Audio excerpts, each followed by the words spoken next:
It's time for TWiT episode 255. We brought the gray hairs together for this one.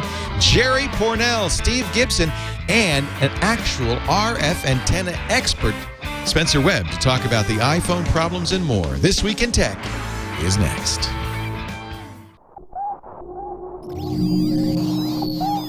Netcasts you love. From people you trust. This is TWiT. Audio bandwidth for This Week in Tech is provided by Winamp. Subscribe to TWiT and all your favorite podcasts with the ultimate media player. Download it for free at winamp.com. Video bandwidth for TWiT is provided by CacheFly at CacheFly.com.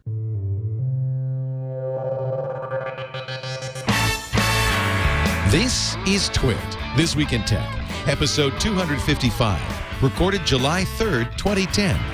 You're holding it wrong.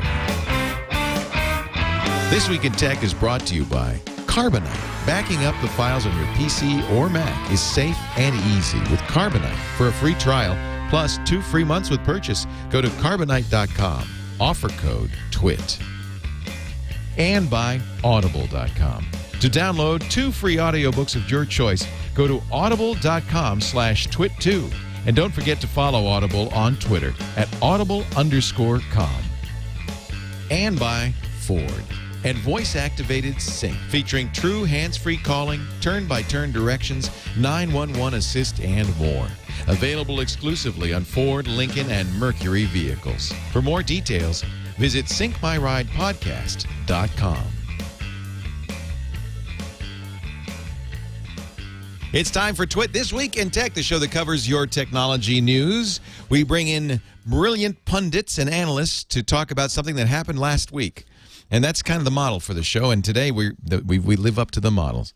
My good friend Steve Gibson is here of the GRC.com, the Gibson Research Corporation. He's the creator of SpinRite. He's our host on Security Now, our weekly podcast on security. And you'll see why Steve's here when I introduce our other guest. Hey, Steve. Hey, Leo, it's great to be with you again. And I'm sorry that this week we don't have any gurus and pundits for you. But, just wish we could only find some. Couldn't get them on the 4th of July weekend, so you got us instead. Well, we had a bunch of young people on last week. Kevin Rose, Dan Shapiro. We had a lot of kind of entrepreneurial types. So this week I thought we'd bring out the gray hairs, and I'm really pleased. To the other side. Yeah, that we could get Jerry Pournelle back on the show. I love Jerry. Everybody loves Jerry. Jerry's, of course, a very famous sci-fi author. Wrote so many great books like Lucifer's Hammer. And he is also kind of the guy who inspired me to get started in this business with his Chaos Manor columns in Byte magazine for many years. He continues to write Chaos Manor online and publish it for people who want to read it and subscribe. Is it chaosmanor.com, Jerry? No, that somebody else got that, and the terms under which they would sell it to me were not acceptable. So it's just it's Chaos Manor Reviews. Perfect. But the easy way to find it is just me. If you can spell my name, you can find me generally. JerryPournelle.com, and there it is, the view from Chaos Manor. I thought it'd be fun to have, it's always fun to mix it up a little bit. I thought, and I tried to get another gray hair, John C. Dvorak, on, but he's off for the 4th of July weekend. So it's the three of us, although I have another fellow joining us in just a minute who's an RF engineer. Our radio frequency is really a black art, and I know you both know quite a bit about it, but I thought we'd get somebody who specializes in this to talk about this iPhone issue. iPhone, of course, the big story of the weekend. Not so much that it came out. That was last week's story. This week's story is all the brouhaha around the iPhone antenna. And Steve, you wrote a pretty good blog post on this, as a matter of fact. Yeah, what happened was someone who was following me on Twitter created a video which just very clearly and graphically demonstrated that when he put his finger, just one finger, in one particular spot on the band of his brand new iPhone 4, watching this video, and the whole thing was like 53 seconds long, the YouTube video, you could just see the bars drop down to nothing. And some people had repeated it, other people couldn't. They did the same things, and so I got feedback when I posted this, and I thought, the explanation for this is that that you're seeing 5 bars through a large part of the typical reception power range. So only toward the very end, as you're nearing the point where the phone can't maintain a connection, can't do data reliably and so forth, only then do you begin to see the bars drop off. And if that were the case, that explained what everybody was seeing. And it turns out, from an engineering standpoint, I guessed right. That turns out to be what is going on. Apple's defense was, I brought my phone. By the way, I was able to demonstrate this, and I'm demonstrating it right now for people watching on video. I was able to demonstrate it the day we got the iPhone right away. But we were also able to demonstrate it on a Palm Pre. People said the same thing happened with the 3GS. Almost any phone, if held improperly, will cause this problem. Really, the problem is not so much that this is happening, is that Apple's response to this has been pretty anemic. Well, and, one of the nice things about being, what is it we are, old farts or gray hairs? Veterans? Oh, gray hairs. And I'm sure Jerry will relate to this. I was very concerned as an engineer when I started seeing antennas disappearing. When in the... You mean on the phone and physically? Yes. I mean, there was something very comforting about, like, pulling the antenna up out of the phone. Early cell phones had telescoping antennas, and it was like, okay, now I believe that I really have an antenna. And generation after generation, they just sort of went away. They disappeared, didn't they? But they can't go away. You got to have an antenna. It's a radio.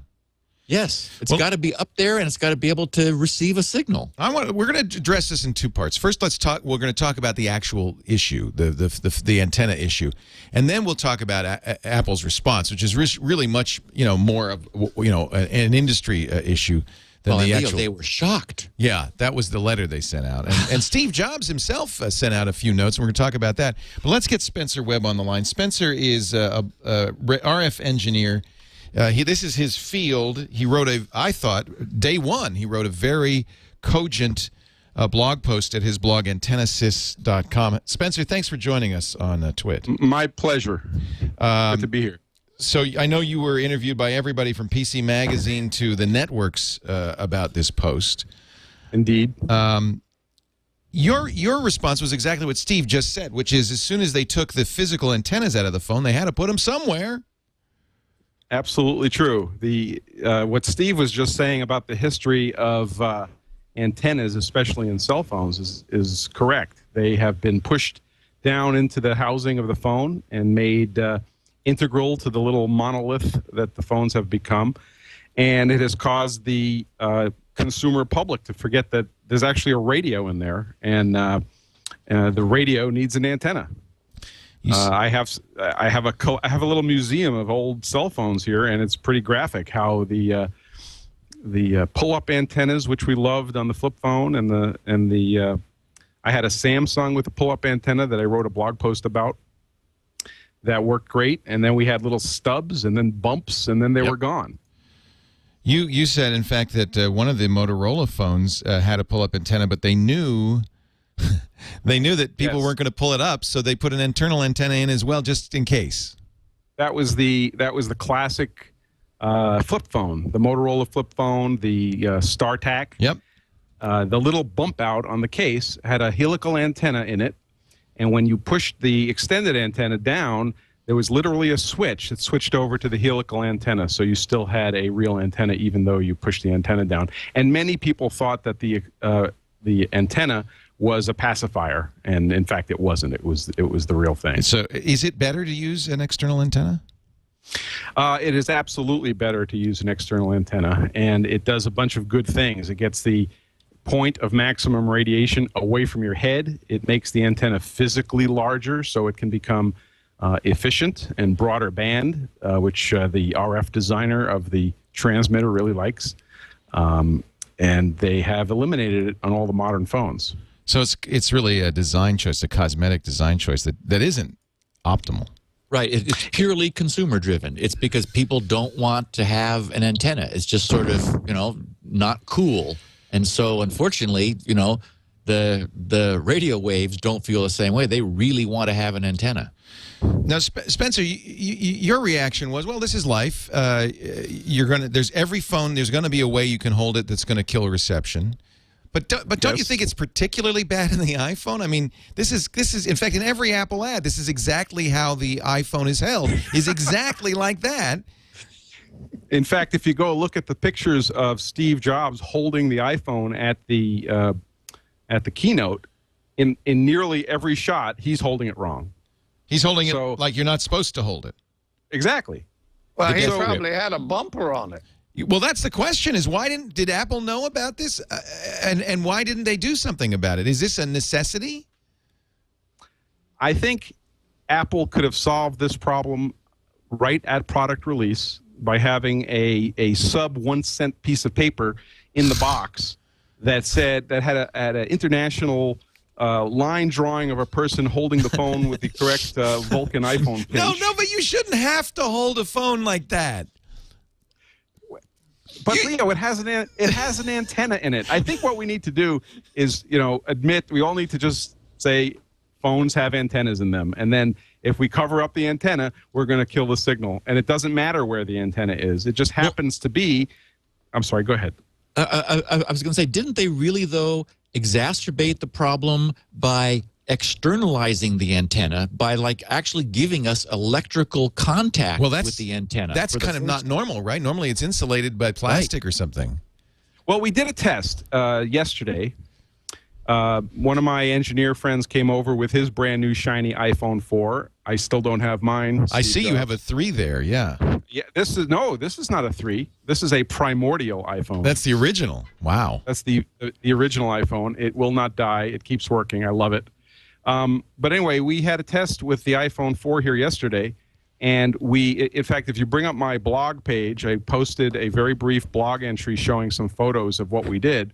But we held the phone with the dangling two-hand grip and observed signal strengths during a call. This is an important point. We made a call, and the goal was we were going to try to drop the call. And when this is not the grip that you're recommending, is it? This one here? No, that grip. Scott Johnson's cartoon. That grip requires federal certification to perform. That's from myextralife.com. So let me see. Is this in your first impressions? Oh, here it is. Yeah, right there it is. Okay, there's the two-finger suspension grip. You call this? There we go. You shouldn't need a freaking manual on how to hold the phone. No, you shouldn't. But let's just get through this, and then I'll okay, all right, make my. I'll calm down, Spencer. So it's important.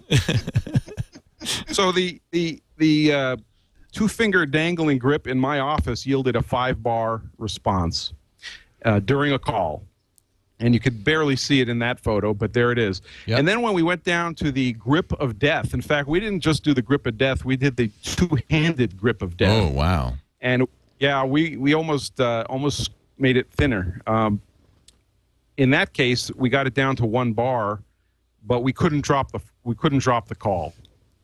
But the important thing is we then now that's important what you just said, and we're going to get back to we couldn't drop the call, because that's I think maybe the important issue. Here I'm holding it in the pleasant accepted whatever it is, the two-finger Vulcan grip, and it's got 5 bars, and I demonstrate this very clearly. Is this only happening in places with a weak signal, though?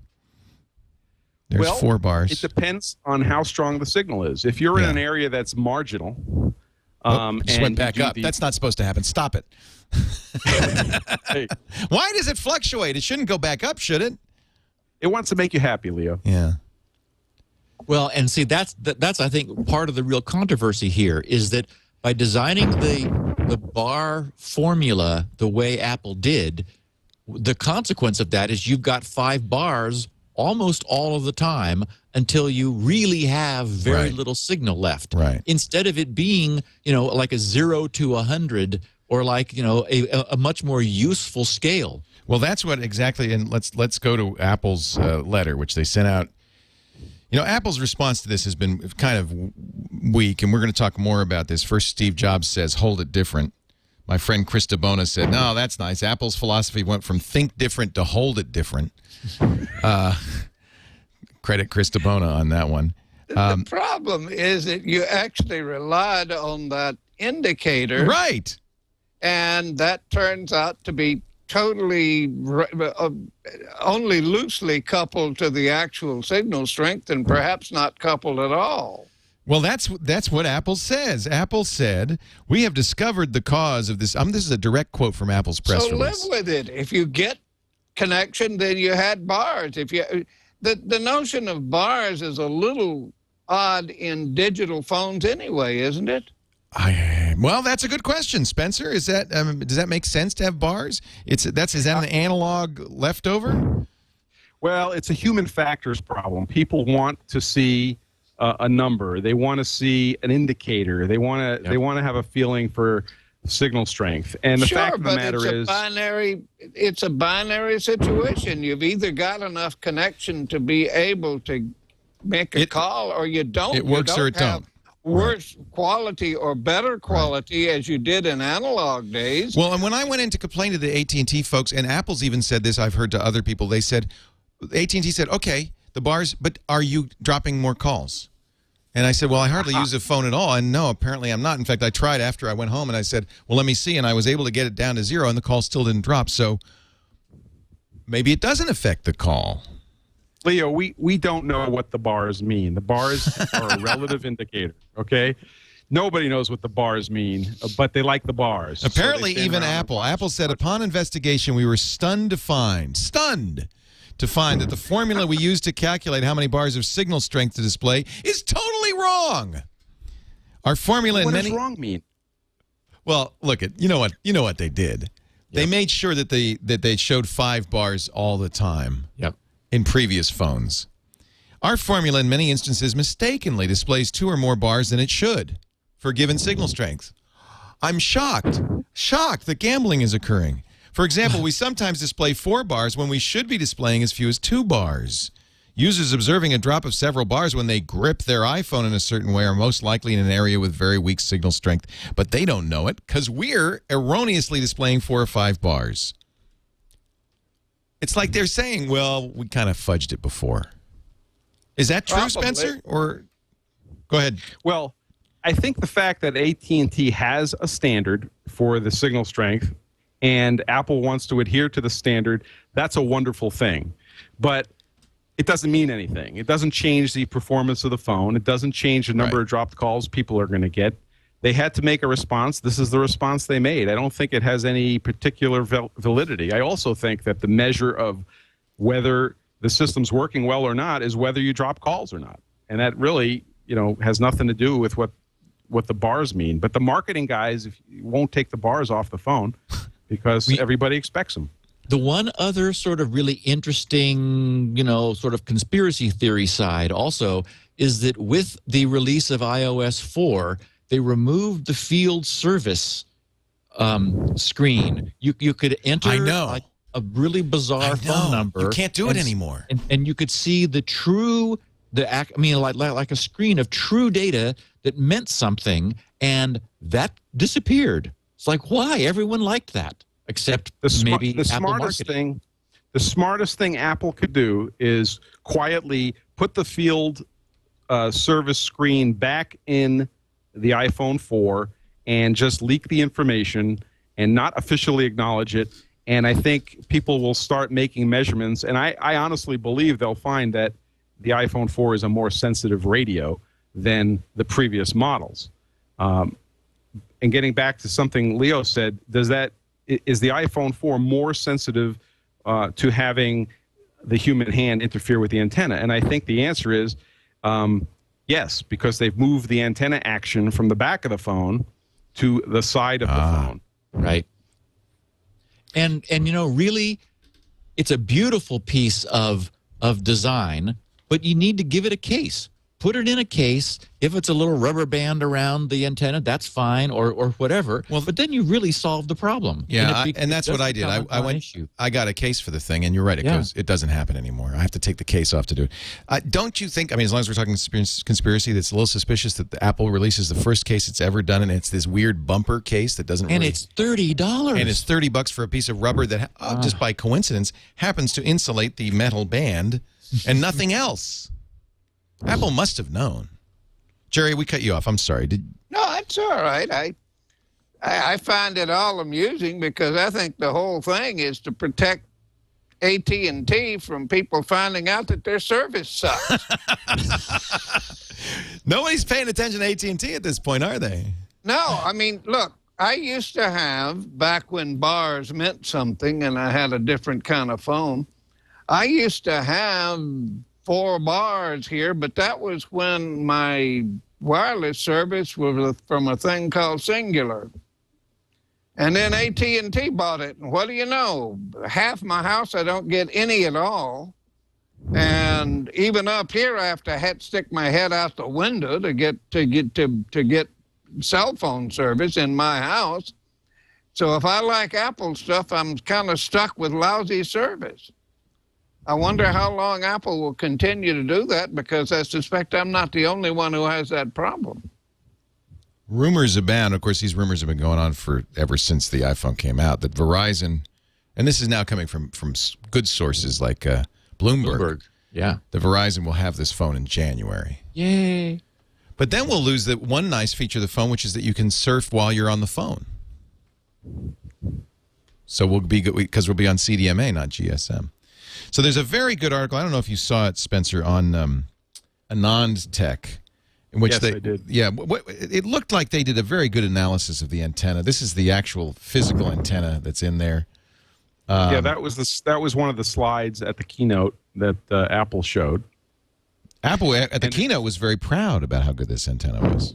They were. And one of the questions I got asked during the last couple of weeks is, do I think that the disguise cases that they had the company phones in for evaluation might have hidden the severity of the problem? And I thought about that, and it's very possible that could have been true. However, the thought that Apple didn't have a clue that the hand interference was going to be an antenna issue is preposterous. They had to not only know about it, I'm sure they quantified it, and they took a risk and decided that it was worthy of it, and they shipped it like that. I still think the little piece of paper in the box would have solved the whole problem. I wonder if the whole deal with Apple and the iPhone and the signal strength and the deal with AT&T even is a consequence of the fact that maybe they're in the shadow of a huge AT&T cell tower, and no one ever realized that, at Apple you get really good AT&T performance, which is true, by the way, and nowhere else. Yeah, Apple has unusually good signal. You mean there is a place where you get good AT&T service? Yeah, it's called One Infinity Loop, Cupertino, California, 95014. Well, I have to move to Cupertino to be able to get decent cell phone service. Well, I don't know. Maybe it's a coincidence, but I wouldn't be surprised if AT&T's executives said, make sure that Steve gets a good signal. But it does make it hard to test, doesn't it? So Anand's conclusion, in fact, they have a chart, which must make it true. It's a nice chart, by the way. Nice chart. Yeah. Signal attenuation comparison in dB, lower is better. And you can see that the attenuation goes from holding it naturally inside a case of 7.2 dB to 24 dB if you cup it tightly, much more than you see on the 3GS or the Nexus 1. I don't know about their methodology. Spencer, does this make sense, though, to you as an RF engineer? I think the most impressive thing that Anand Tech did was hack the phone so that they can get dBm numbers out of the receiver. Yeah, that's amazing, isn't it? They did a wonderful job doing that, and they actually have numbers here on the bar. Yeah, they hacked it and reverse engineered it to find out what the numbers meant. Of course, that's all going to change as soon as Apple releases the patch. Right. But what they did was pretty good with the tools they had. I was actually reasonably impressed. One of the things that we have to keep in mind is that when the phone is being observed and tested, regardless of what change you're trying to make to observe if it's better or worse, you don't know if you're sitting on one cell site or you're switching between 3 different cell sites as conditions change. And there is nothing on the phone save that service screen that will tell you that. Right. So all of the tests, 100% of the tests that have been published, including my own, if you can't be certain that you haven't switched cells, then you don't know if your data is valid. Oh, that's very good. So you can't move around, but you could even switch cells while you're sitting still? Absolutely, yes. In fact, if you're covered by two cells, and how you hold the phone, or even where in your house you're standing, it might change the directionality of which side of your house the signal's squirting out, and you could be switching back and forth between cells and not know it. And that's the beauty of the cellular system, but that's also what obfuscates the ability to make any observations. I think Apple should re-enable the field service screen and let us nerds play. I wonder why they turned it off. I mean, that's highly suspicious. Isn't it? Probably all it did was cause them problems. The word got out, the screen was there, and, users are going to complain. They're going to say, hey, wait a minute, it's like too much information, and Apple would just rather we had 5 bars. They'd rather we read the press release and just, listened to them and we're sorry that they were shocked. And hold it different. I keep coming back to wondering what's the difference between 1 bar and 5 bars. Apparently none. 4, actually, Jerry. Steve, we know you can do arithmetic. Spencer, what is it? It's a logarithmic scale, isn't it? Apparently, the AnandTech chart, if you could put it up, shows a dBm on the bottom. And for those of you that don't know what a dB is, if a 10 dB change is 10x in the signal, 10 times. A 3 dB change is 2 times. So that chart is actually makes the bars useful and lets you make some evaluations. But, well, it can make some evaluations, but what is your different expectation? If I have 1 bar or I have 4 bars, what should I expect to see differently when I'm actually using the cell phone? Yeah, so Jerry asked the question, this is why Chaos Manor was such a great column. You're a user. You asked the legitimate question the user should ask. How does it affect me? Am I going to get better data transmission? Are you going to sound better if I have 4 bars than if I have 1? My understanding is that bits is bits. Bits is bits, and when you hit a bit error rate or a BER that is below what is acceptable to the system, you fall off a cliff. So I have to agree with you 100% that you either have it or you don't have it. In which case, why shouldn't it have a light bulb that says yes or no? Yeah, good or bad. Yeah, it's binary, isn't it? I think in this august group, we've already made the argument that it should both have a light bulb that's green or red, and that it should have a bit error rate readout on some screen that you can only get to if you're a certified nerd. It needs an analog meter with ballistics so we can really see what's going on. And to Jerry's point, when you think about it, really, the question, can you hear me now? That's binary. Right. Yeah, that's the binary question. If you're going to have a nerd screen, it probably ought to also use some kind of location system to point to where the signal is coming from so that you know which tower it is. Is it, Spencer, a warning that I might get a dropped call because my bars are plummeting? Yeah, and that it is a warning, and I think if we grow an ear inside of our ear canal, an eye inside of our ear canal, so we can watch the bars. Exactly. Too bad we can't see them at the same time. Yeah. And then it becomes really useful. I think we should work on that. A little genetic engineering will have it solved. Well, you can have a tone. You can have an audible tone. Could I opt out of that? You don't want that? No ears in your, no eyes in your ears, Jerry? I don't think I need that. Okay. The maintenance sounds expensive. This is great stuff, Spencer. I said I'd only take 15 minutes. I know you've got a lawn to mow or something. No, I'm good as long as you need me. Well, stick around if you'd like. You can continue with the discussion. This is such a great conversation, and we rarely actually have anybody with any technical standing on the show. So it's kind of nice to have somebody who knows what they're talking about. And I got 3 people who know what they're talking about: Jerry Pournelle, the legend, the myth. It's so great to have you here. The myth? The myth. No, that's mythical. the mythical Jerry Pournelle. He's like a unicorn. So it's so nice to have you. Steve Gibson from grc.com, and of course from antennasys.com. Spencer Webb, who is an actual RF engineer, which is mythical like a unicorn. RF is a black art, as far as I'm concerned. You've designed cell I towers, used right? to argue. No, I design antennas. Antennas. Okay. And most of the antennas that I design, the majority would fit in a bread box, and then there are some that get pretty big. But I'm an antenna designer. I have done RF design, but that's not my specialty. If it radiates, that's what I make. Okay. Spencer, you probably heard that Apple is hiring antenna engineers now, right? Desperately, quickly. I wonder if there's a coincidence. Steve, you're the 57th person to remind me of that. And every person that reminds me of that, I tell them the same thing, and that is Apple knows how to find my phone number. Yeah, they do now. We're going to take a break, come back. If you guys want to take a break, please do. We got a minute, but I want to talk a little bit about my friends at Ford and the fabulous Ford Sync that's in my Mustang and many Ford, Lincoln, and Mercury vehicles. It is the best hands-free out there, bar none. I mean, I can just say that absolutely without equivocation. You've got true hands-free calling. And by the way, I tried it. It works fine with iPhone, works great with Android. Android, by the way, is an example of a phone that in many cases does not have hands-free because it wasn't built into the Android operating system, doesn't stop the sync.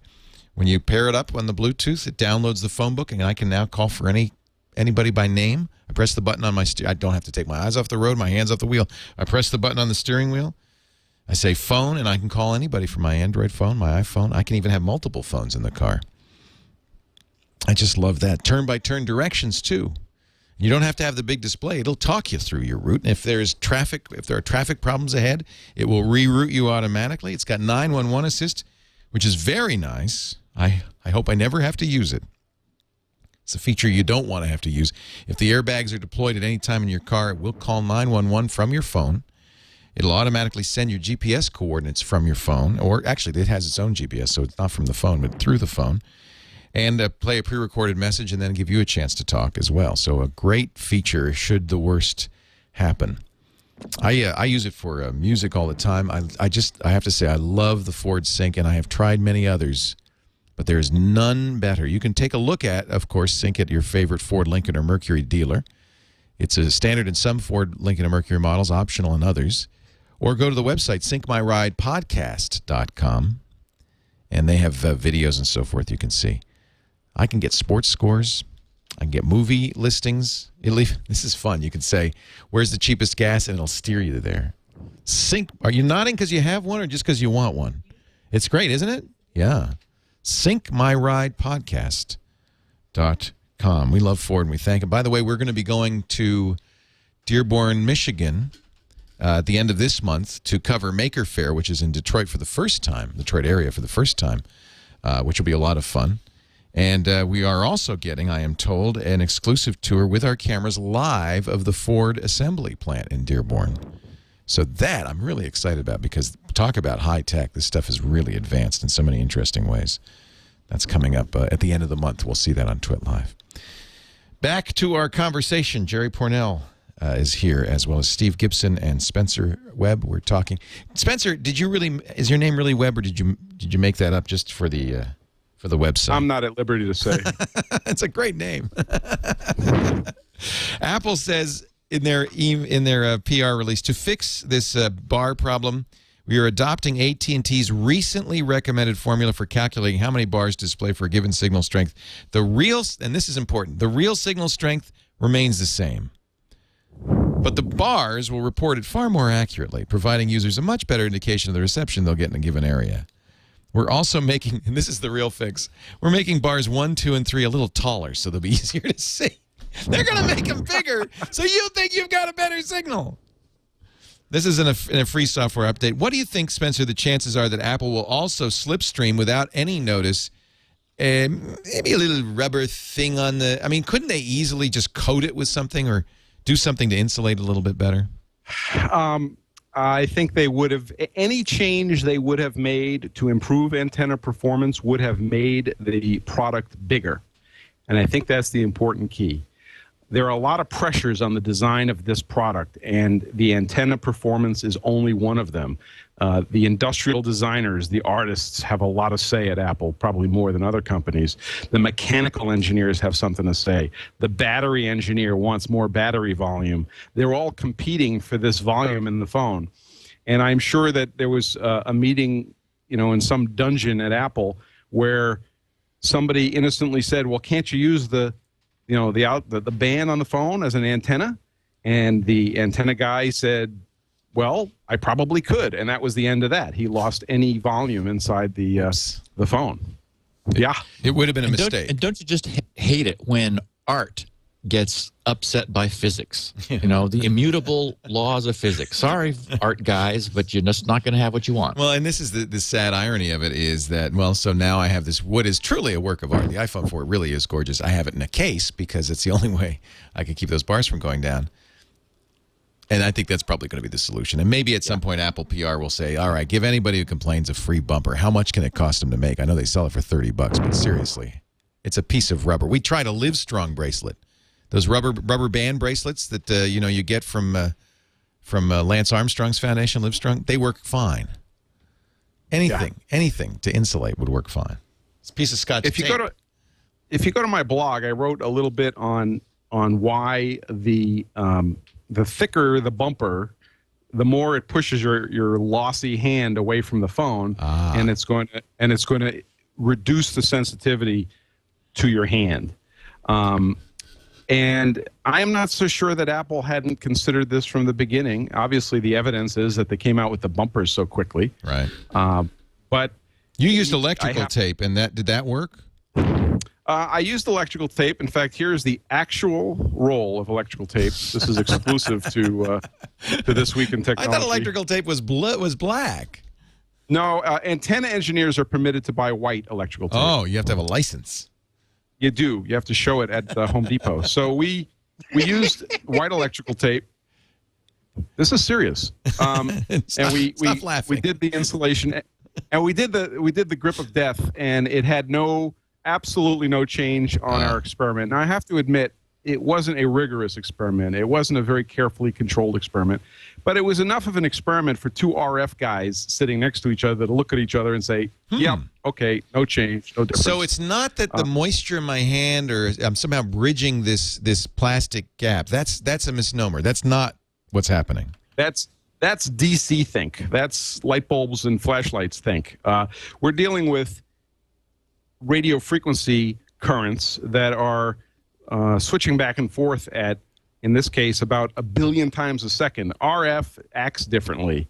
And if we take a thin insulator and put it over that band, the RF actually doesn't know the difference because we're making so much capacitance with our hand. So it's not really what we would call a galvanic connection that's causing the problem. It has nothing to do with that. It is a combination of detuning the antenna from putting our hand there and literally attenuating the signal as it's coming off the antenna, which means it's turning into heat inside of our hands. So the farther away the bag of moisture that is your body is from this part of the phone, the better. Yep. Yes, to a certain point, obviously, if you're 6 inches away. But it only takes one thin piece of tape to do that. Is that correct? No, it doesn't. It sounds like. No, you need to. The bumper case pushes your hand. I don't have a bumper case in front of me, but I have the case I use on my my Primordial. I misunderstood you, and I suspect if I did, some others did. Yeah, no. Well. Thanks for clarifying. You're saying that a piece of tape won't do it. You have to have something that has enough physical difference to actually affect the capacitance of the connection between your hand and the antenna. Yeah, I predicted that a thin piece of tape will have no effect. We observed that a piece of electrical tape didn't seem to have an effect. Okay. And next week, I'm going to get much more detailed in the measurements. Of course, if you use something other than white tape. People have reported Scotch tape works, but it sounds like that wouldn't. I think plastic tongs, maybe that would be a good thing. The Vulcan grip of death. We've already established, Spencer told us, this, you have to hold the phone with 2 fingers like that. 3 fingers. 3 fingers. Oh, is one on the top back. Okay. All right, and then one on each side. Like that. And that's right. Is it necessary to extend one's pinky, or is that just a finesse? Only in polite company. Hold it like a teacup. That's right. Absolutely. Hey, and it's a shame to cover up this work of art with a case, but when I bought the Primordial iPhone, it had a case on it before I left the Apple Store. And it looks great now, and it's been dropped, and it's still working awesomely. Just every once in a while, I take it out, I polish it up, I look at it, I go, ooh, ah. So let me ask you. So, Spencer, you are an iPhone user. I am. Will you get an iPhone 4? Not only will I get one, I'm wondering where it is. Actually, it should be delivered here on Tuesday. Awesome. So yes, and I have to make a confession. I've said that I'm getting one. It's absolutely not true. I'm getting two.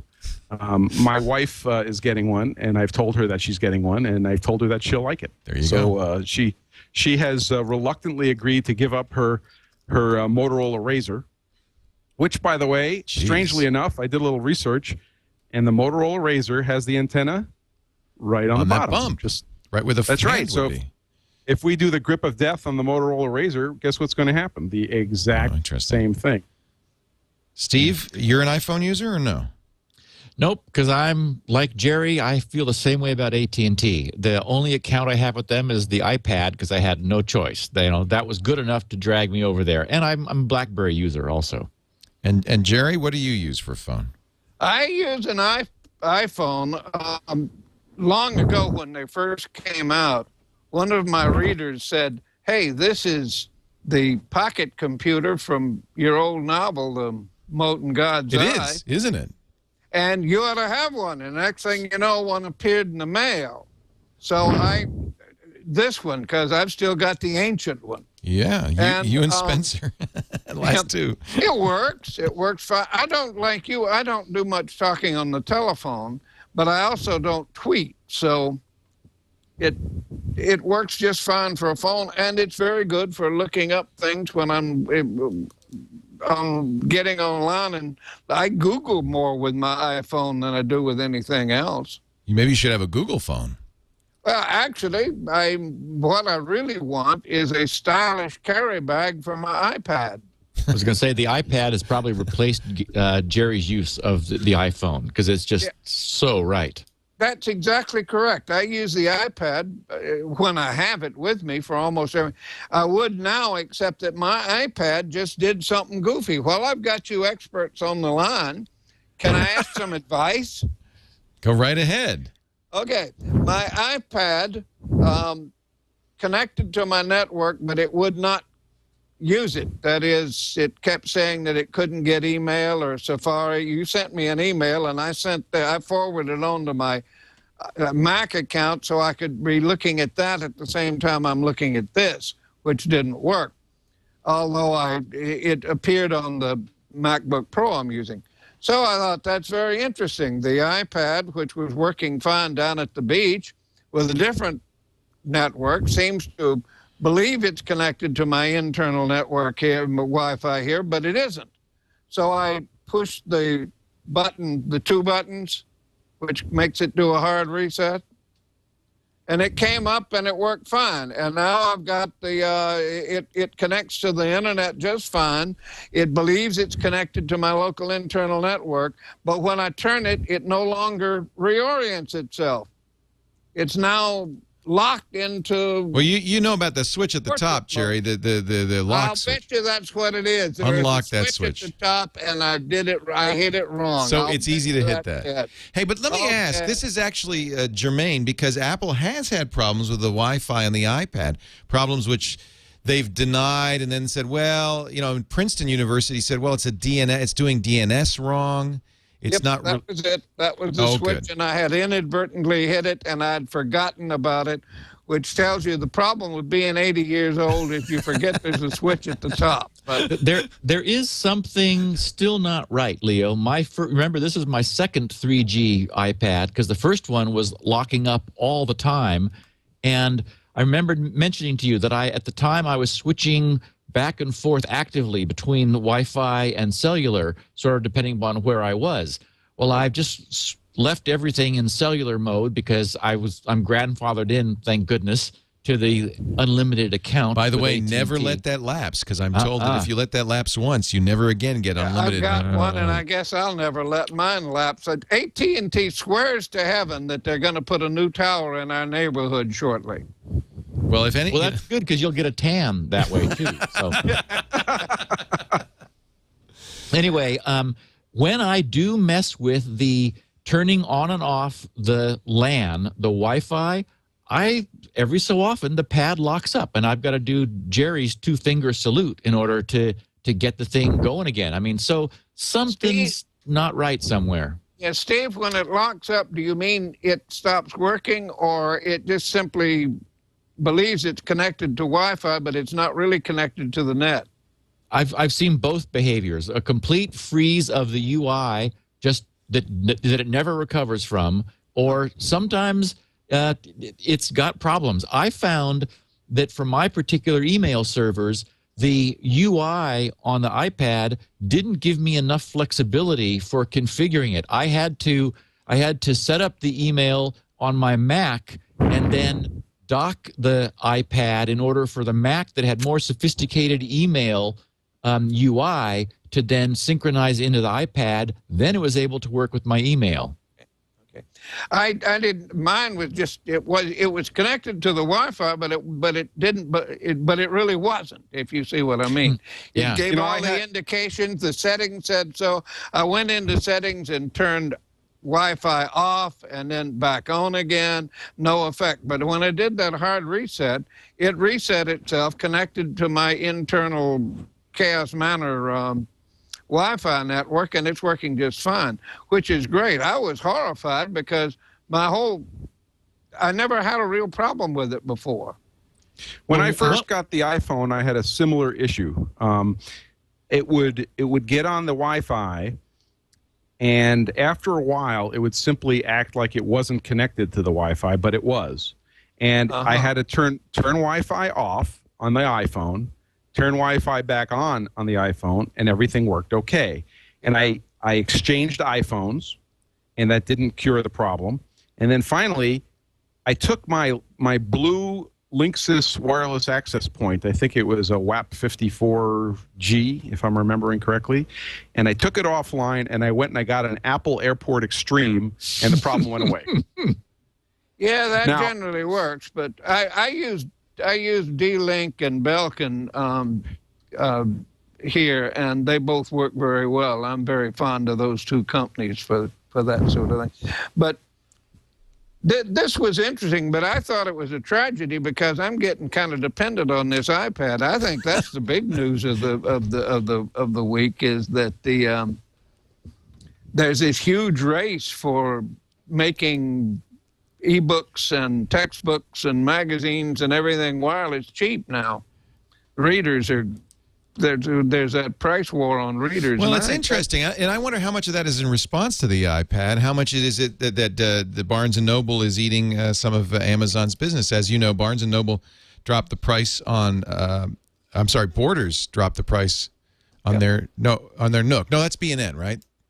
B&N is Nooks. That's the Nook. And they dropped that Nook price was down. The first one to cut, and immediately Amazon retaliated. And then the last I heard, B&N is. I mean, you know, that war isn't over. So B&N, they dropped the Nook to $150 for Wi-Fi only, $189 for Wi-Fi plus 3G, and then Amazon responded, dropping the Kindle price similarly. This happened a couple of weeks ago. Yeah. And now Amazon's announced a new Kindle DX, which has an improved e-ink screen. And you said, Steve, you've already ordered that one. The moment I found out about it, I got my order in. You didn't like the DX, or did you? Was it too big for you? Or no, I use it every day. It's the reason I upgraded to this latest one. I've got it rubber banded to the head of my stair climber, and I read science fiction on it when I'm stair climbing. But you're gonna like it better than the iPad, you think? No. What I'm finding is that there's still nothing better than the Kindle for just reading. It's lightweight. The battery lasts forever. Well, unless you're in the dark, then you're not going to be able to read very much. But you know, it's as a purpose-specific, just ebook reader. I really like it better than the iPad because I've gotten used to the smaller screen. And it's easy to hold it in one hand. You really can't hold the iPad in one hand. It's too heavy to hold it for a long time. I suspect your eyes are better than mine. What I really like about the iPad is reading Kindle books on the iPad. Well, that's the beauty of it. That little slide bar at the bottom, and you can thumb through pages Right. very rapidly. Right. And Yep. that's what's going to cause, and that feature is the difference between whether you can have textbooks on electronic books or not. You Well, will never and have color. textbooks on a Kindle as long as you don't have some faster way to flip through the pages, which you can do so easily on the iPad. That was genius on their part to have done that. So they got better. The iPad app on the Kindle, the Kindle app on the iPad is better for reading Kindle books than the Kindle itself. Yes. Well, and they put it on the iPhone, and they've added audio and video to the iPad and iPhone, and they've also put it now on the Android phone. I was told, and I don't know how true this is, that there's two different divisions at Amazon, one selling the hardware and one pushing the software. Because I could never understand why, I mean, is Amazon in the book business? If they are, put Kindle everywhere, right? You don't care about No, the they're in hardware. the razor blade business. Yeah. Yeah, they just want to sell the books, right? They Well, want and- you to and have that- something to read it with, which is why they didn't resist having Kindle apps on iPads. But why do they still make a Kindle then if they've got a platform now? They don't need to make the Kindle anymore. How long do you think they will? Well, I don't know. They just announced a new one on July Gillette 1st. still makes razors too, I guess.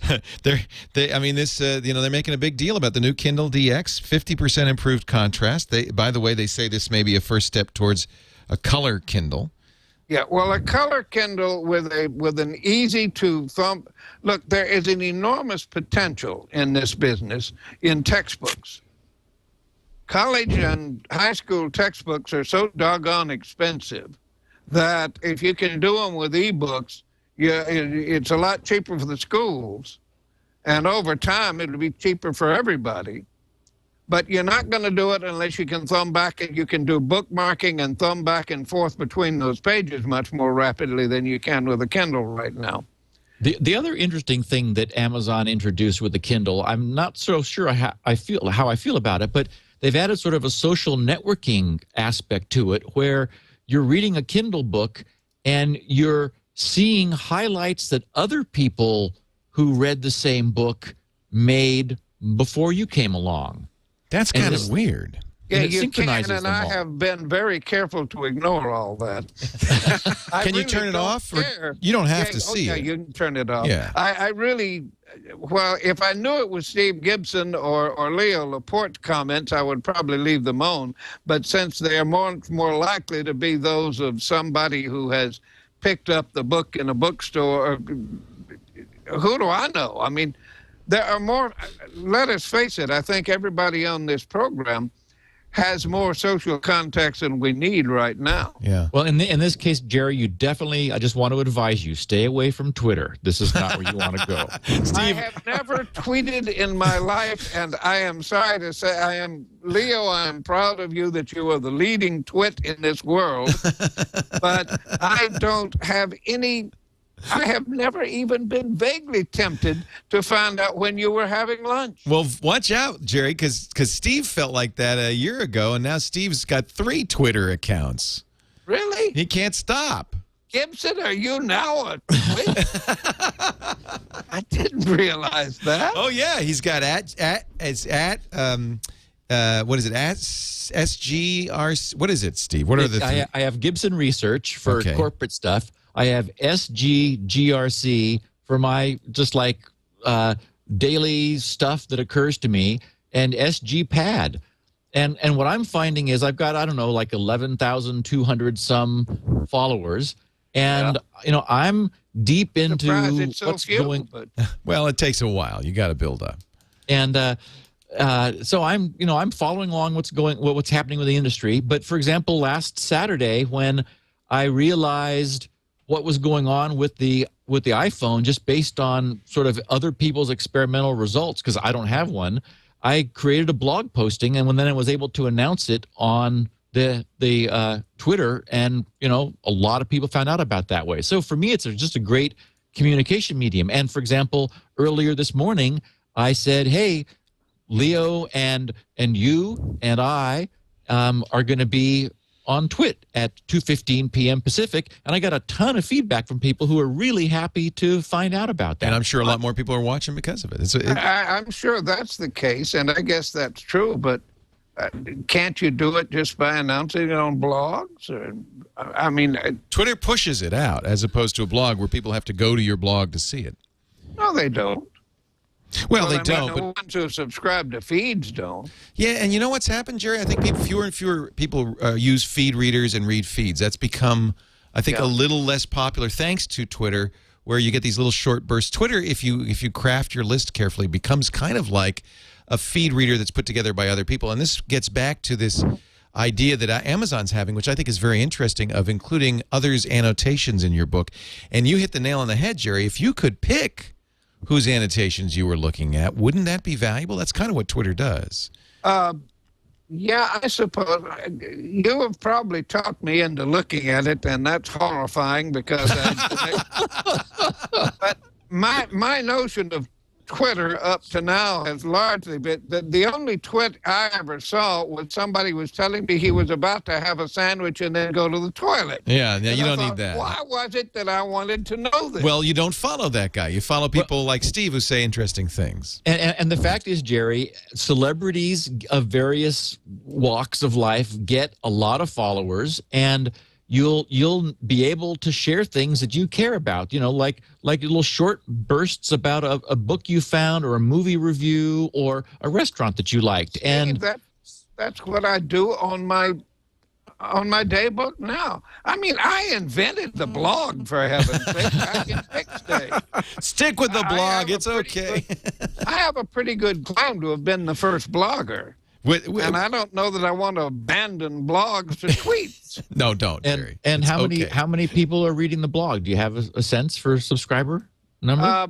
I know how many paid subscribers I have. I know the usual ratio, and I know how many uniques I get, which is in the order of 100,000 a month.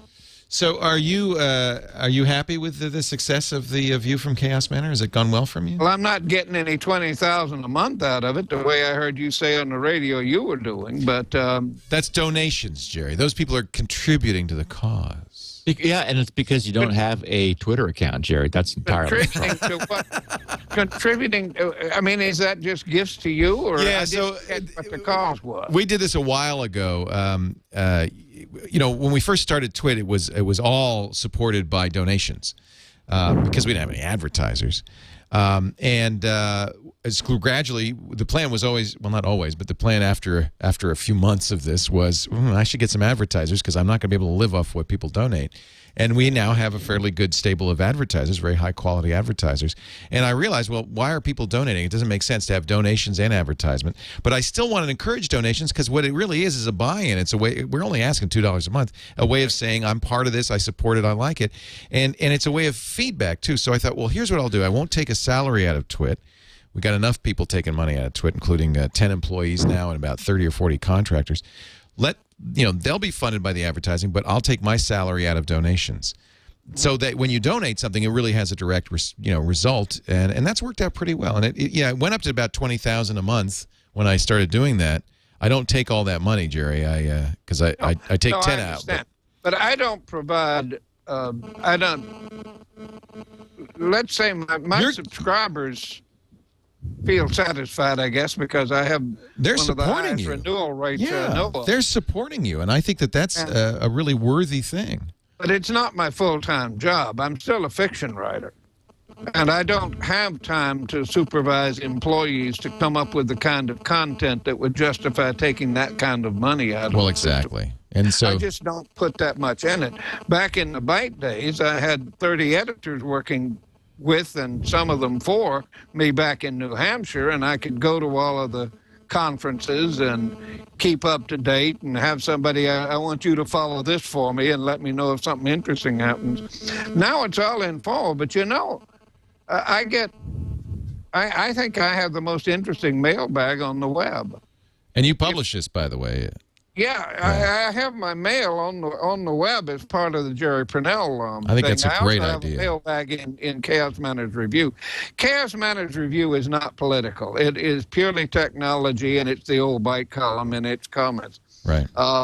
My website, that one, the one you're showing in the background now, that website is whatever I think of, but I think of it as my technology and civilization seminar.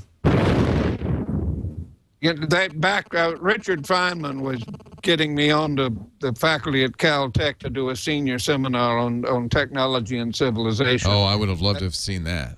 And this is basically what I do on that, and that's what people are subscribing to. Oh, I didn't know that. I thought they were subscribing to Chaos Manor. So it's JerryPournelle.com. They get them both. You get them both. They get them both. The same subscription is to both. I don't try to distinguish, and I don't have any ads.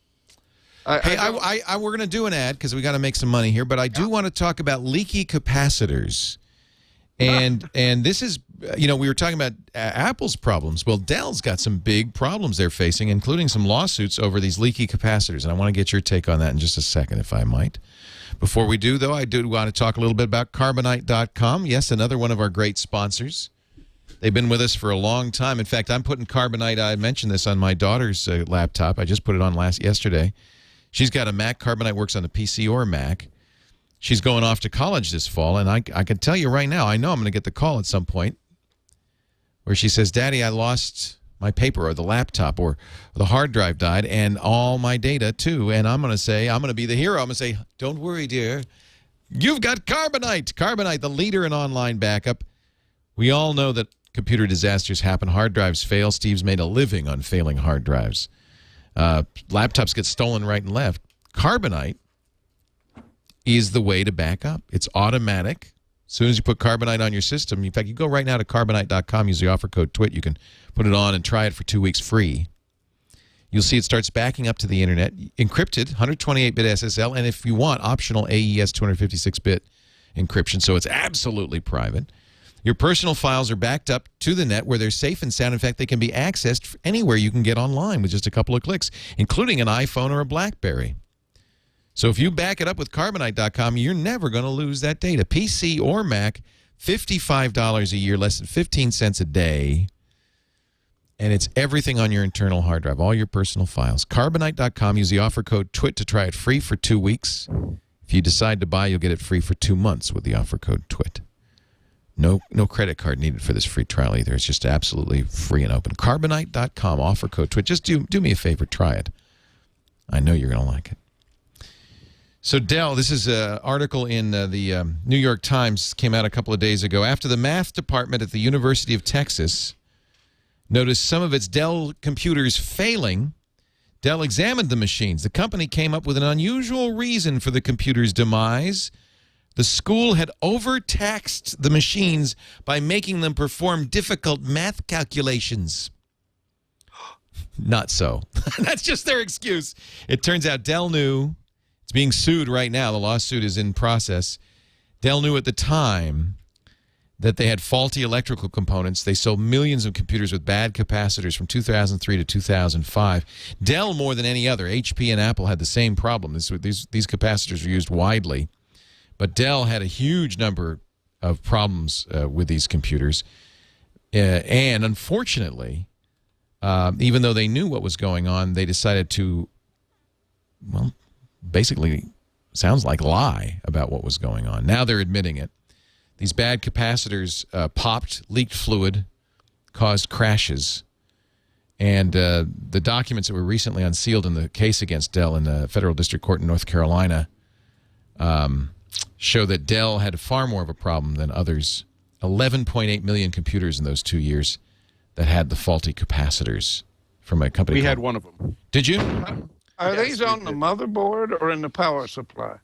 I don't know. On the motherboard. They're on the motherboard, and we had a large, at the time, large Dell computer that we were using for simulations, and the same thing happened. We started getting weird too much math, memory Spencer. errors. Too much math. You've got to stop that.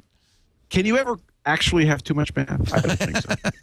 You remember Intel had that problem with one of their math chips for a while. Yeah, they had the bad floating point, right? Yeah. That's right. So we got a brand new motherboard under service contract in that computer, and it was obvious when you looked at the electrolytics; they were swelled, and those were the bad caps. And the technician told me about it. He admitted it. Oh yes, he said, "Yeah, we have a bad load of capacitors, and that's what's causing it." And when you looked at the board, it was obvious that that was so. In the discovery of these documents.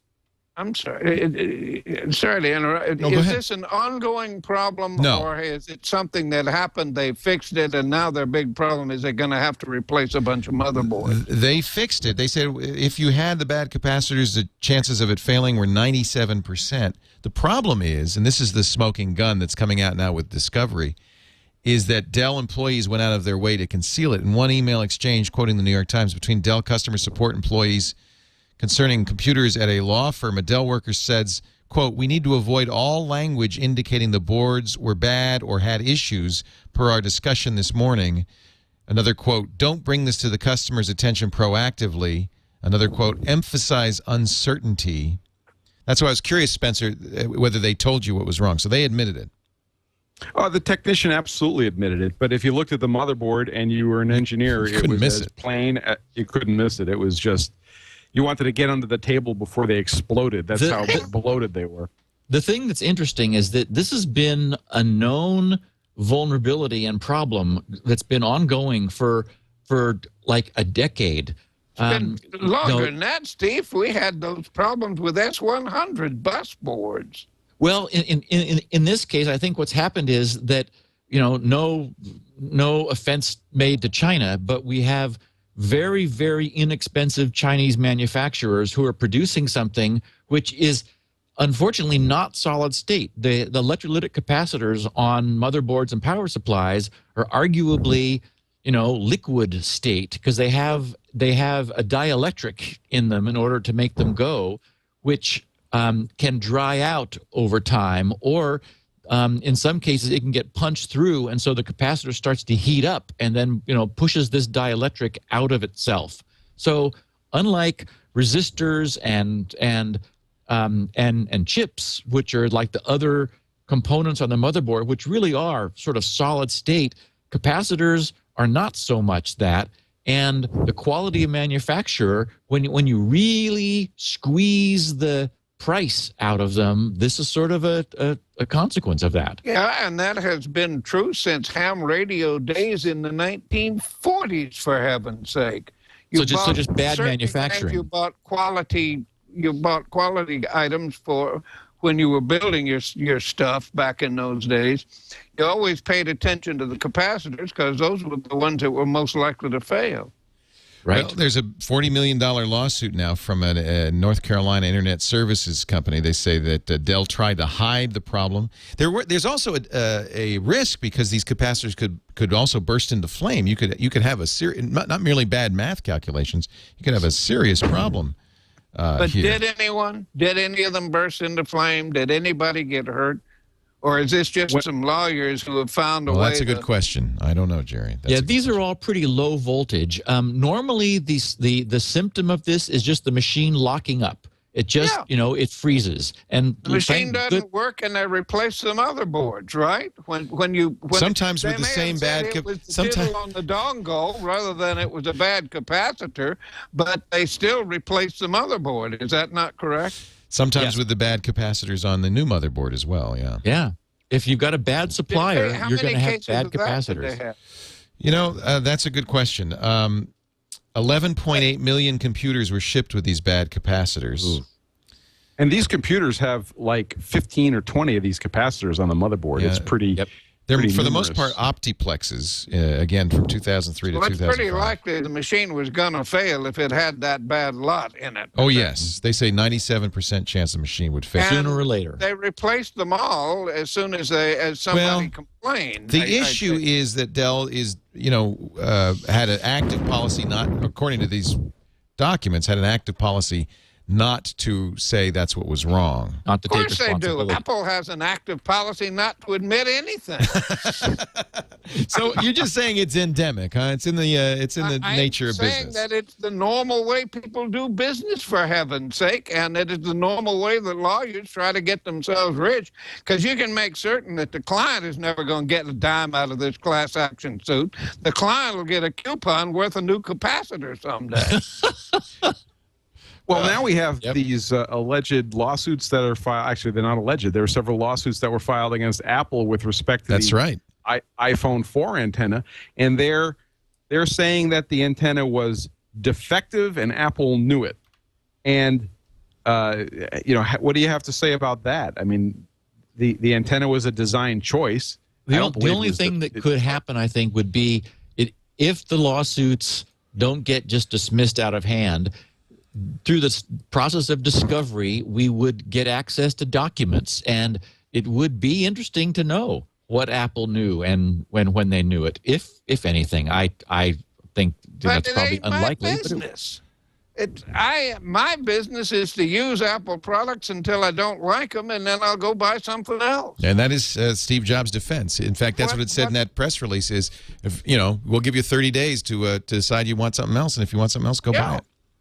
Pioneers are the ones with the arrows in their backs, for heaven's sake. I mean, I've been doing that for 40 years. I've been using equipment, some of which wasn't in. I had 2 of those Intel. Well, Jerry, with the bad chips I think in that's them. why you're sort of careful when you sit down, right, Jerry? Wouldn't you agree, though, Jerry, that the right thing for a company to do would be to acknowledge the problem and fix it, as opposed to stonewall, deny, put it off as long as... It's the right thing to do. Now, tell me who does it. Well, apparently not Dell or Apple. Who else? I don't know. That's a good question. Somebody who does what you think is the right thing. I could name one, but it's not a technology company. Who's that? LL Bean. Yes, that's true. Yeah. If you have a problem with your waterproof and Eddie boots... Bauer used to be. It's no longer the case. But at one time, Eddie Bauer's stuff was always guaranteed forever. If you didn't like something, you brought it back 20 years later. I didn't like this jacket very much. Oh, all right. I don't know if you've seen these... Notice they went out of they didn't exactly go out of business, but Eddie Bauer they're not no flourishing. longer owns Eddie Bauer. Now I got to warn you. There's a little bit of profanity in the video that I'm about to play. This is a very funny video. Everybody in our studio audience is now turning to face the screen and listening carefully. The very funny video made by a Best Buy, I believe, a Best Buy employee. Right, Best Buy. About the iPhone, the typical iPhone customer. I'll just play a little bit of this. We'll bloop out in the download. We'll bloop out the profanity. But for those of you watching live, just cover your shell-like ears here. Welcome to Phone Mart. How may I help you? iPhone 4. Where is the iPhone 4? I need an iPhone 4. Oh, I'm very sorry, but we are currently sold out. However, we did finally get some more HTC Evos in. What? What is that? Is it an iPhone? No, it is that 4G phone on Sprint. If it's not an iPhone, why would I want it? Well, it's similar to an iPhone, but has a bigger screen. I don't care. The internet speeds are around 3 times faster. I don't care. It has a higher resolution camera on both the front and the back. I don't care. And it doesn't require you to be on Wi-Fi to use video chat. I don't care. Its battery is replaceable, as is the memory card. I don't care. It is highly customizable, everything from the widgets to the icons, the fonts, and even has video wallpaper. I don't care. The monthly bill is cheaper. I don't care. It prints money. I don't care. It can grant up to 3 wishes, even if one of those wishes is for an iPhone. I don't care. It has an app that will build you an island, and then it transforms into a jet and flies you there. I don't care. And it's indestructible. I don't care about any of that. Okay, fine. Then what the hell entices you about the iPhone 4, if you don't mind me asking? It is an iPhone. You do realize that doesn't mean anything. It's a brand. They could put out a brick and call it an iPhone if they wanted to. Yes. But it's the best phone. Can you explain how? I can download apps to it. Big deal. Anyway, it goes on. It's actually totally inspired. It's brilliant, and the kid who made it is about to lose his job at Best Buy. Oh. Because I don't know why. I don't know what their justification is for it. I think it's well, in fact, he's been suspended, and now they're trying to figure out how to make it permanent. So I don't think they know yet what the justification is either that would, pass the attorneys. Brian Maupin is all right. Droid should hire him immediately. Yeah, exactly. Get him a job at a Sprint store. Brian Maupin is 25-year-old Kansas City, Missourian. He's been working at the Best Buy selling mobile phones for the last 3.5 years. They suspended him indefinitely because the video, which currently has millions of views on YouTube, offended somebody at corporate. They felt, quote, it disparaged a brand they carried as well as the store itself and were fearful of stockholders and customers being turned off to Best Buy Mobile. Did it mention Best Buy? Did the video mention Not Best Buy? once. In fact, at the beginning, it says some, random name for a phone store. Yeah, they don't have a case. I think he may make his next couple of years' salary in the lawsuit. Yeah. Well, I don't know if Missouri is an at-will state. I mean, in California, they can fire him for any reason at all. Or they ought to move him into creative services. Libertarian And like me, get I him think off they the ought to be showroom able to floor. fire him because they don't like his looks. Right. But that's Right. He did make, by the way, a rebuttal video. It's not as funny, but it's a video to. I don't know if this was after he got in trouble. Probably not. But I think he felt bad about the iPhone. Welcome to the Apple Store. How may I help you today? Can you fix my phone? I heard you have the Genius geeks here. Can they fix phones? Yes. Which iPhone do you have? I have the HTC Evo. Oh, I see. That's not an iPhone, though. I read on the internet that it was just like the iPhone, but better. I see. Well, what is wrong with the phone? It keeps saying my app has crashed, and the battery only stays charged for 1 hour. Well, it could be caused by Google's programming. How do I fix it? You throw it up away and then purchase an iPhone. But this has more MPs than the iPhone, and it's So it's actually, he's quite fair to both. In 2 videos, he definitely gives you the pros and cons on both. So I think the guy, you're right. He's at this point, it's all good for him. Let's just all pay him to keep making videos. Yeah, no kidding. yeah, subscribe. Yeah. He needs a donor base. I talk about making money. I'm going to talk about a viral video that made the family $150,000 in merchandising and more. But before I do that, I want to make a little money myself and tell you a little bit about Audible.com. We all know Audible is the bookstore online. Jerry, you have some books on Audible, as a matter of I fact. have lots of books on Audible, and I can tell you that they are very fair to authors. I have been getting quite reasonable royalty checks from Audible for some time now. That's good to know. I endorse Audible. Buy my books on Audible. They actually do a very good job. I love them. You got to do your commercial, but I can tell you, they get good readers. The people who read them actually have read the book and understand something about them. I've even gotten questions on pronunciation from some of the people. And, when you invent aliens and alien languages, it is not always obvious how those words are to be pronounced, like... Oh, yeah, that's the Larry Niven, the Protector book. They did a great job with it. Click is out of Molten God's eye. Oh, they have that. It was, in fact, Larry Niven's phrase, not mine, but it wasn't, but it's from Moat. In any event, Audible just does a very good job of reading those books. They've got most of the ones Niven and I have done, and many of mine alone are on Audible, and they're very good. Well, as you can see, it's in my library, The Moat in God's Eye. I listened to both Lucifer's Hammer and The Moat in God's Eye, one right after the other, which is about 40 or 50 hours worth of entertainment. You can get them both absolutely free, and Jerry still gets his royalty. All you got to do is go to audible.com/twit2. You sign up for the Platinum account. That's the one I have. It's 2 books a month, which is my minimum. I know people who have multiple Platinum accounts, people with long commutes. 2 books a month is about right for me. Those first 2 books are free. You can cancel at any time, and you get to keep the books forever. But don't just stop with The Moat in God's Eye or Lucifer's Hammer. There's also Star Swarm and Footfall and Oath of Fealty. I mean, there's a great Jerry Pournelle collection right there. Inferno. What's your favorite of these, Jerry? Escape from Hell? Well, the collaborations are one. They're the only one of those that's a single one so far, but they're coming out with more from Audible later. It's Star Swarm, which is a juvenile. Oh, that's right. That's right. So that's another thing that's great about Audible. Kids love Audible, and it's a great way, believe it or not, to get them reading. I have a friend whose daughter is a big Harry Potter fan. She's only in 2nd grade. She's actually reading the books, which is pretty impressive. This is a very smart kid. But she loves listening to them as well. Audiobooks are a great way to introduce kids to chapter books a little ahead of time, get them reading ahead of level. And kids just love them. For long car trips, for dad and mom, too, in the car or at the gym. I listen all the time at the gym. Audible.com/twit2. Give it a try. We're Audible fanatics here at the Twit Cottage, and I know you will be too. In fact, I hear from people all the time say, I stopped listening to your show. I'm just listening to Audible now. You're allowed. It's okay. I understand. So did you ever see the viral video, David After Dentist?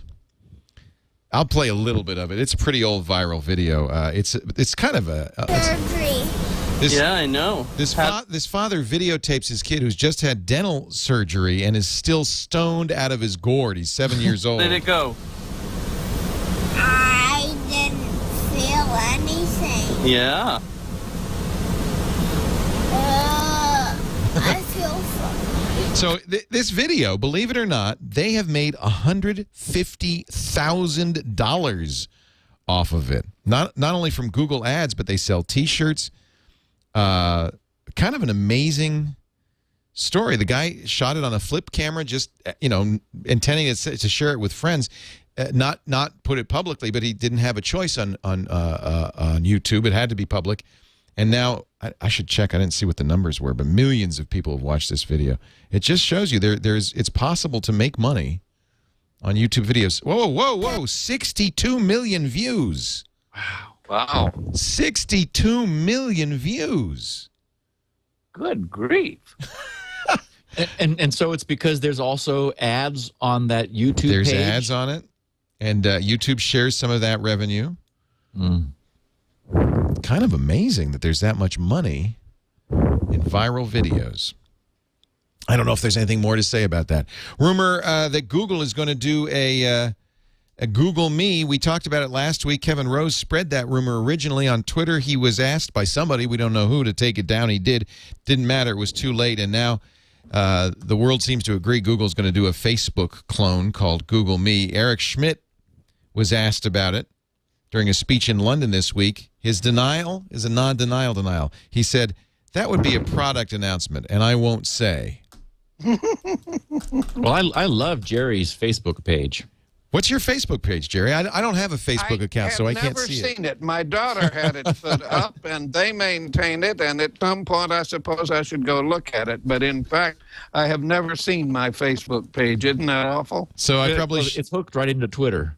I suspect it does. My daughter was a Army intelligence officer, and she's now in publication. She's she's got a PhD in anthropology.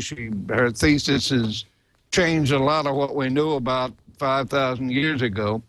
So she's a pretty sharp girl, and she pretty well runs that thing. I haven't paid much attention to it. Oh, you look good on that page. You do. Look at that sharp tuxedo. And Jerry, when you post on here, then it's your words, but your daughter's writing them? Because I see posts. I presume that so. She probably takes them out of my books and things. But we've never really even corresponded on it. She just said she thought that somebody ought to have one, so she's got it going, and she's done a good job with it. It could be worse. She could name it My Dad Says, and I was just going to say stuff from the dinner table. Yeah, wouldn't that be wonderful? And publish this talk about guys made money. This was a Twitter account. The guy, he's 29 years old, lives with his 74-year-old dad, who is a little outspoken, shall we say. It is now a book. It has been optioned for, is it a TV show or a movie? Shatner is going to do a series. William Shatner is going to be the dad. See, Jerry, there is some value to Twitter.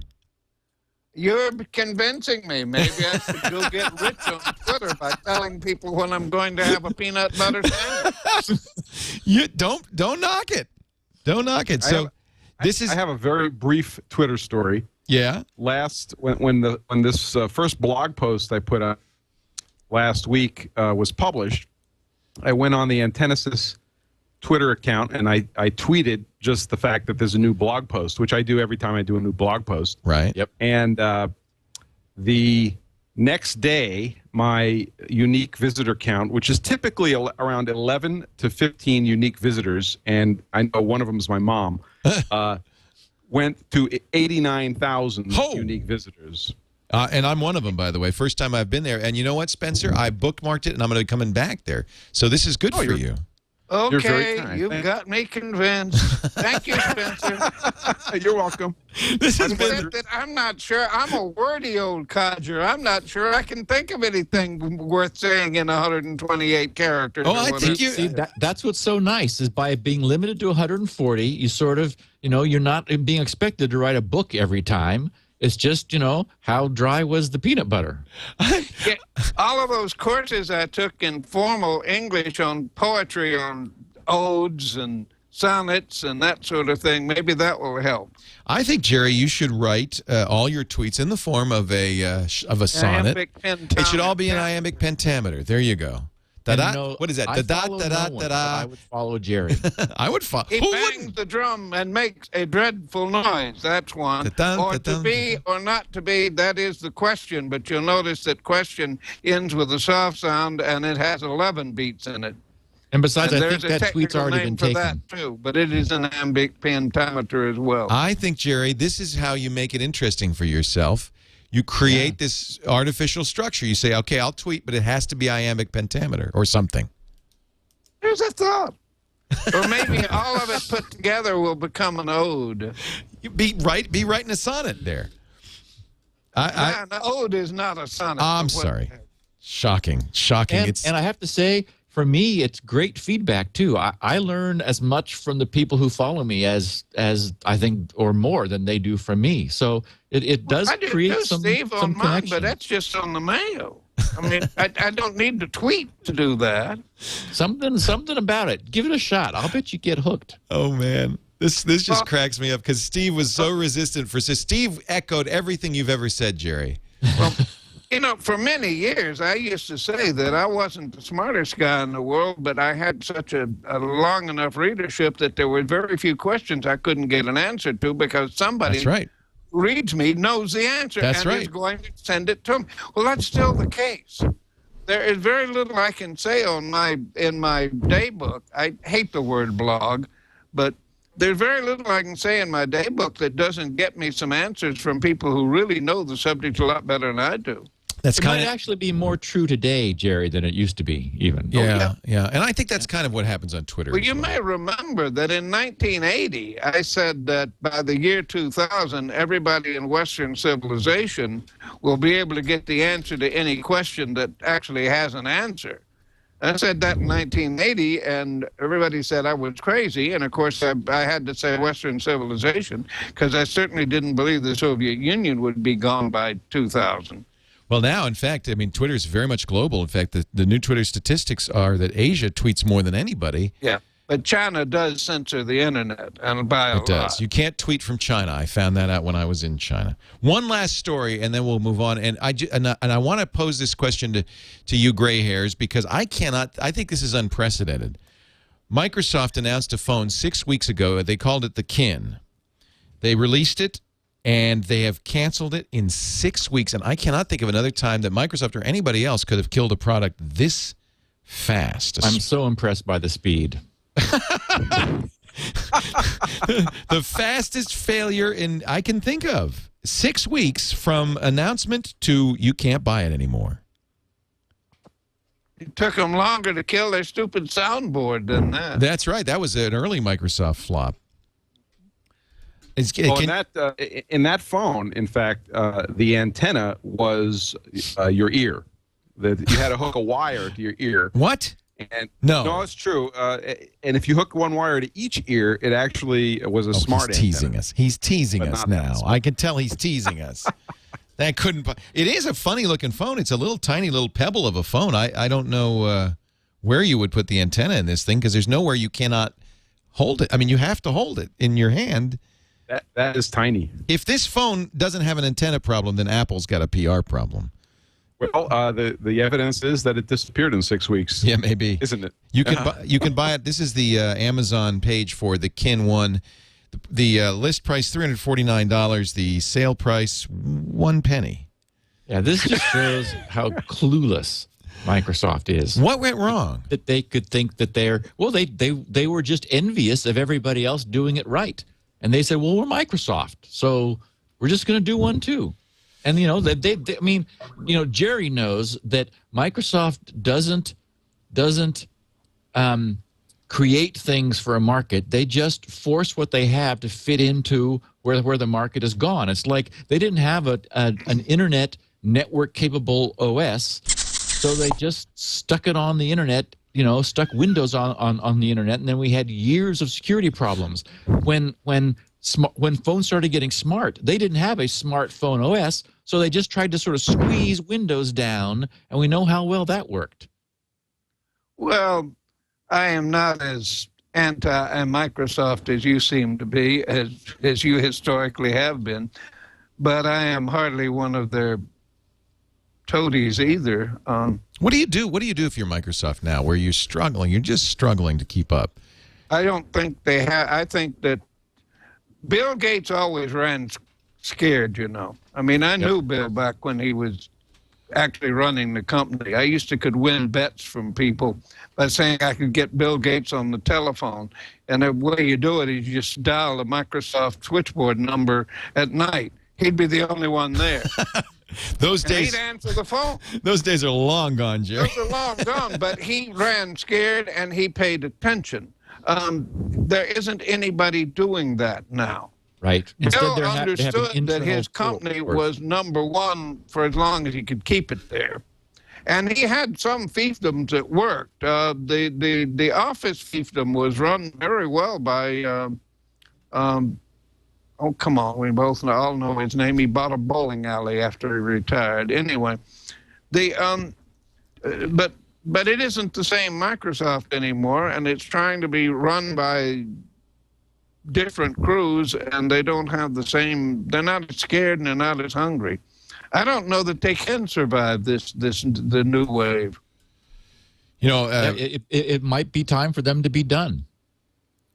The interesting thing, and Paul Thurrott, if you were here, would point this out. He's our Windows Weekly host and a really great guy. And Microsoft's revenue is still huge. You talk about the market cap, that Apple beat Microsoft's market cap, but there's no question that Microsoft is still extraordinarily profitable, a massive company.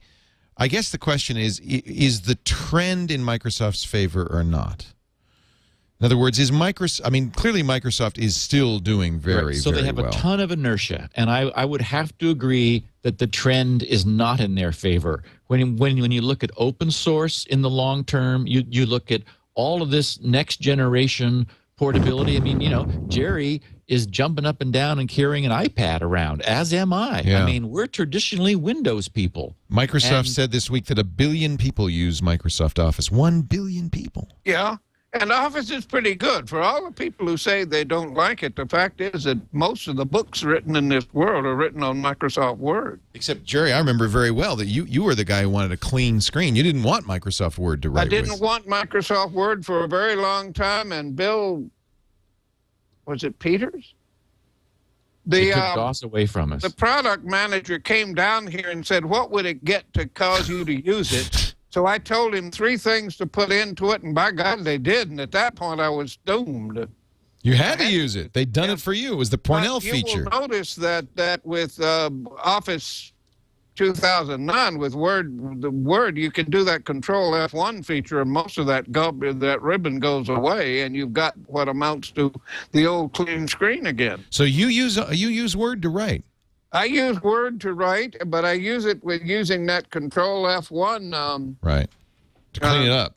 To clean it up, so there's nothing up there except what I do. Oh, yeah, I like type ahead, Leo. I like automatic word correction. I'm a sloppy typist. I type TEH quite a lot. Right. And I don't like to have to go back and correct that. I like it that it automatically corrects that.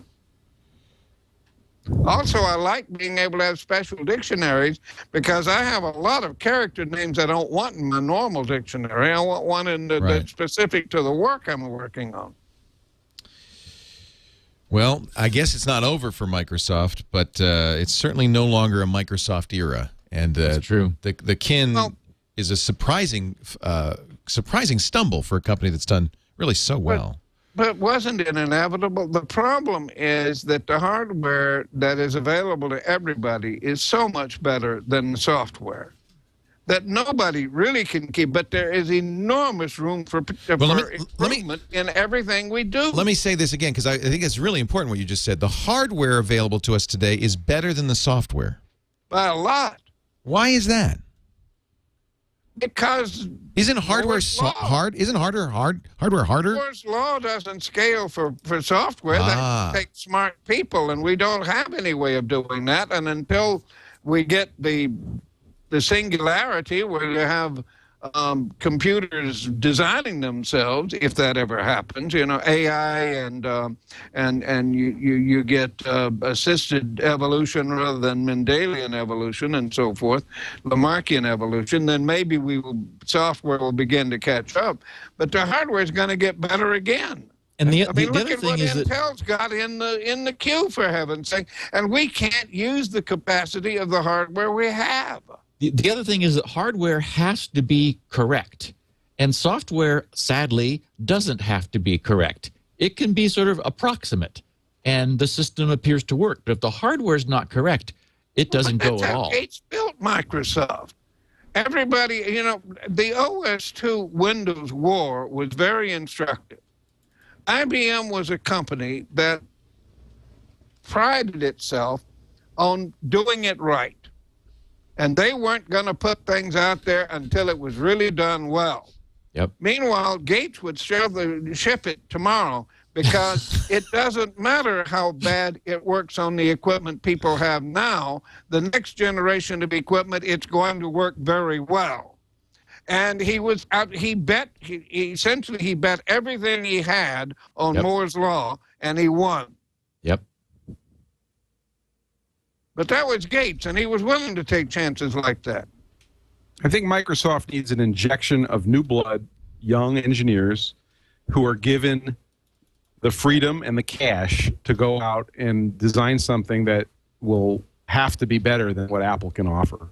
Sure, and they wanted them for a very long time, but the trouble is Google got them all. Google got all the brains. One of the things that impresses me about Apple, which also upsets people about Apple, is that Apple is willing to obsolete their stuff very quickly. I mean, it upsets people when a new version of the phone comes out after, 2 days before they bought the prior version.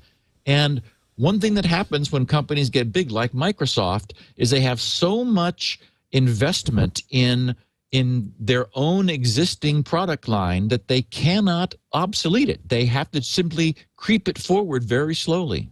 Well, Gates wouldn't have put it that way. He felt, and I know this, I mean, he's told me himself, he felt an obligation to people who had bought previous generations of the stuff that they wouldn't just be suddenly left in the lurch. And his choice was to make a lot of concessions to legacy. Apple doesn't have to do that, and didn't. As a result was, until not very long ago, Apple had, 2% market share? Yeah. In fact, Jerry, I'm sitting here looking at, I'm not typing into it right now, but I'm still in a DOS-based text editor for writing my code. But what's interesting is that both of you are using iPads and iPhone. Well, not iPhone for you, Steve, but... Well, and I'm on here on a Mac. A MacBook Pro, yeah. So what does that tell us? Tells us I like them both. It tells us that the operating system is becoming irrelevant. No user gives a damn what operating system he's using. What he wants is the dang machine to do what he wants it to do. Yeah. What about Google's Chromium OS? Google's moving towards an OS that's in the cloud. Do you think that's reasonable? That kind of is the ultimate response to that. It wouldn't be for me. Because you don't want to live in the cloud. Twitter, Gary, Twitter. I don't want copies of my novel out there where somebody else can get at them if they know how. Oh, that's interesting. You're afraid of the security issues. It's not just security. It's privacy. And right. Also, I've had enough interruptions in my high-speed service, especially since I'm dependent on AT&T for some of it, that I want to make dang sure that anything I do can be done with stuff I have here. And why in the world should I have, sitting here, I'm talking to you on the equivalent of what would have been considered a supercomputer in 1990, Why in the world should I want to go out to do the way I used a supercomputer back in 1990? In 1990, I used to have to go to the University of Illinois to get the solution to some tensor, which I don't do anymore, but I did in those days. I can do all of that stuff on my machine here. Why would I want to go back to having to use the web to do things, which I thought was wonderful that I finally got a machine that'll do it here? Well, what about the notion that you've got a bunch of devices and having them all say the same thing is valuable? So it makes sense if, Jerry, you got one computer, a desktop computer, but now I got an iPhone, iPad, laptop, desktop. Shouldn't they all have access to the same data, the same information, the same? Don't yours? Mine do. Well, that's thanks to the cloud, right? No, I network right here. Oh, you do your own network. I have a perfectly good network here. That's because you don't get out of the house much. Every one of my machines is available to every other of my machines. What happens when you hit the road? When I hit the road, I carry terabytes of information with me when I hit the road. Don't you? No. No. I have it all in the cloud. I think it's clear that the future is for us to carry viewers and that we'll be connected, amazingly enough. I mean, the fact that this is really happening as an old gray hair just it does surprise amazes me. Because I had the same objection Jerry had. That's what I described in Molten God's Eye, you know. Yes. The machine that they were carrying, the pocket computer they were carrying, really had very little internal storage. Right. It connected to what we would call a desktop now in the room they were in, and that connected to the ship's main library.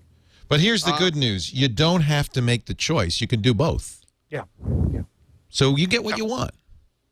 Oh, to that extent I do, but I don't really want okay, there was a proposal in the Congress last week that the president should have a big red button that allows him to shut down the internet whenever he thinks that there's a national security reason to do so. Do you remember that? Uh-oh. Yeah, Steve and I talked about this, the so-called kill switch. The big kill switch for the president. Now, when that happens, Leo, where are you?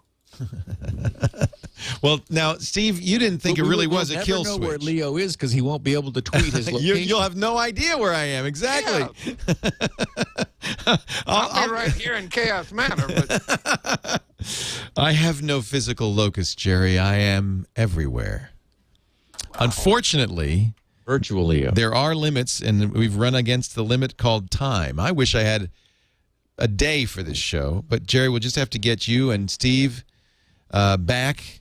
And Spencer, you too. This has been a lot of fun. You guys are sometimes the gray hairs have some perspective that the young guys don't have, and that's, I think, often much more interesting. Yeah, the young guys think things were always connected. Right. And we remember when things, when the idea of connecting things was like, wait a minute, how can we have all these computers networked together? You can't do that. Exactly. Jerry Pournelle is the author of so many great books, Molten God's Eye, Lucifer's Hammer. I always want to call it Dante's Inferno for some reason. Well, Inferno is Inferno's the name another of the book that Niven and I wrote, and Escape from Hell is its sequel. And they are essentially Dante's geography and Vatican II theology. Jerry, let's pick a Twitter handle and create a Twitter account for you before we get off the air. What do you want to call yourself on Twitter? Big red button. Twitter.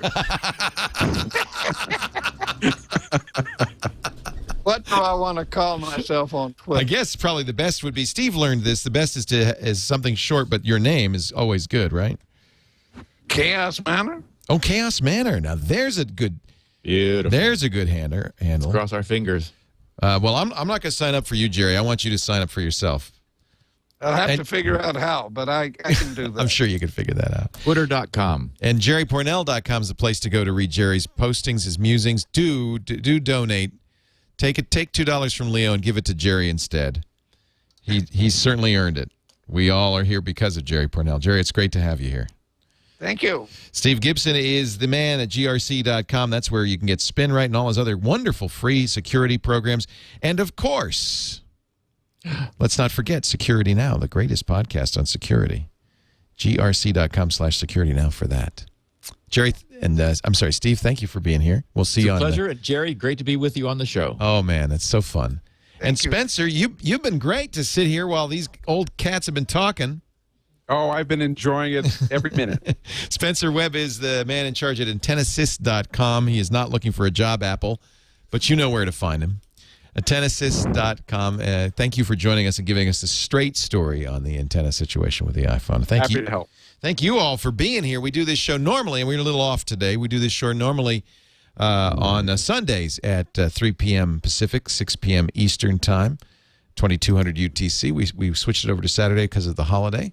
I hope you have a wonderful Independence Day, 4th of July. Anything patriotic you'd like to say, Jerry, before we sign off? Nope. God bless the legions. And with that, another twit is in the can. Take care. Thanks, Leo. Thanks, everybody. Thank you. What a great show.